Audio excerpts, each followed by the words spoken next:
रामकृष्ण हरी विठ्ठल विठ्ठल या अखंड नामघोषाने भक्तिमय वातावरणात वझरे येथून पंढरपूरकडे निघालेल्या वारकऱ्यांच्या दिंडी प्रस्थान सोहळ्याला उत्साहपूर्ण वातावरणात प्रारंभ झाला।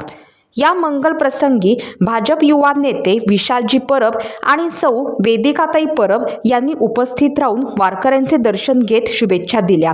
यावेळी बोलताना विशालजी परब म्हणाले, वारकरी संप्रदाय हा महाराष्ट्राच्या संत परंपरेचा आणि सामाजिक ऐक्याचा अमूल्य वारसा आहे। संत ज्ञानेश्वर, संत तुकाराम, संत नामदेव यांसारख्या संतांनी दिलेला समता, सेवा, भक्ती आणि मानवतेचा संदेश आजही समाजाला दिशा देणारा आहे।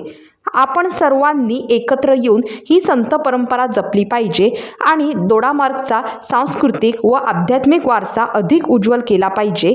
वारकरी संप्रदाय हा केवळ धार्मिक प्रवास नसून श्रद्धा, शिस्त, सेवा, समता आणि बंधुभाव यांचे जिवंत प्रतीक मानला जातो।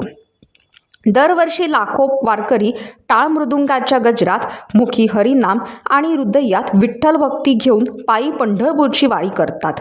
समाजात प्रेम, सद्भावना आणि एकात्मतेचा संदेश देणारी ही परंपरा अनेक शतकांपासून अखंडपणे सुरू आहे।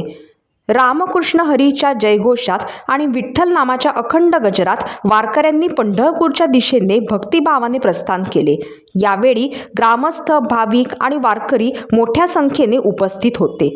संपूर्ण परिसर भक्तिमय वातावरणाने भारावून गेला।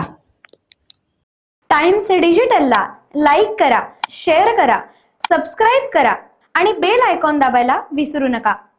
Times digital.